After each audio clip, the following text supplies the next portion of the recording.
बड़े जोर शोर से भारत के महान प्रधानमंत्री, यशस्वी प्रधानमंत्री।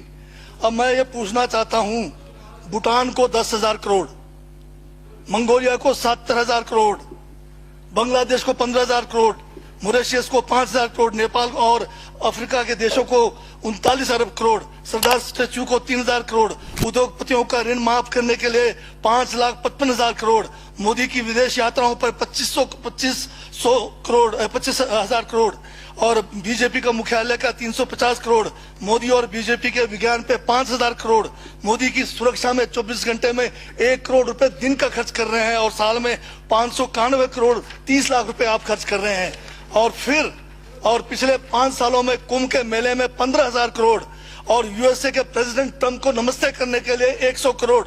तो ये यशस्वी प्रधानमंत्री है क्या? इस किस्म के प्रधानमंत्री को यशस्वी कहेंगे? आपने जो है भारत को उच्चतम बेरोजगारी के दर पर पहुंचा दिया है।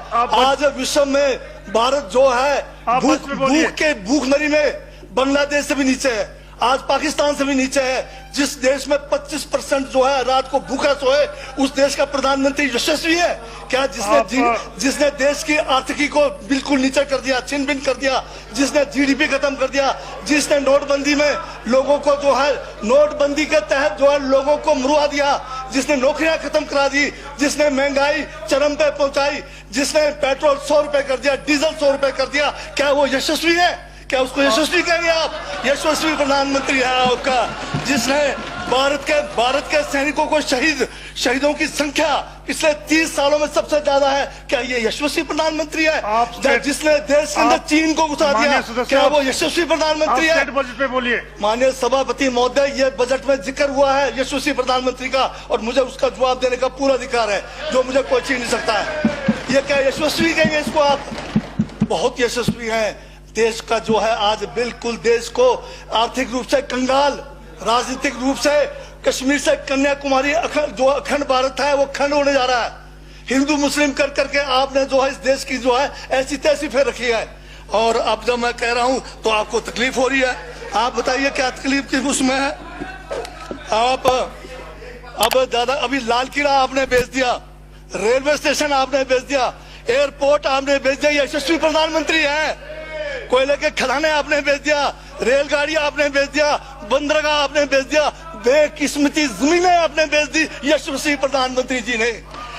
और कहते हैं कि देश बदल रहा है, देश बिक रहा है। महाराज ये कहिए देश बिक रहा है। LIC तैयार है बेचने के लिए, IDB भी तैयार है, ये जो एयर इंडिया तैयार रखा हुआ है, BSNL बेचने वाले हैं, ONGC बेचने वाले हैं। छोड़ने वाले क्या? आखिर में ये देश को भी बेच के चले जाएंगे। क्या है उनका? एक झोला है, झोला लेके चल पड़ेंगे। ये है आपका यशस्वी प्रधानमंत्री। ये यशस्वी प्रधानमंत्री है। दाढ़ी बढ़ाने से टैगोर नहीं बन जाते। टैगोर के गुण लाने के लिए दोबारा जन्म लेंगे 100 बार तब भी नहीं आएगा। हाँ, दाढ़ी बदल के और मेकअप करा के 15-15 लाख के, उससे कुछ होने वाला नहीं है आपका। ना बिल्कुल। और जो जहर आप लोगों ने जो है इतने सालों में इस देश के अंदर जो है आपने जो इस देश में बीजा है, उससे वो जो है ये बजट पे ही है। सर स्पीकर सर यशस्वी प्रधानमंत्री जी का जिक्र बजट में आया है, इसलिए मुझे भी जवाब देना पड़ा है। और मैं यहाँ ये कह के इस बात को समाप्त कर देना चाहता हूँ। बर्बाद गुलदस्ता करने को तो एक उल्लू काफी था, हर शाख पर उल्लू बैठा है, अंजामे गुलिस्तान का क्या होगा?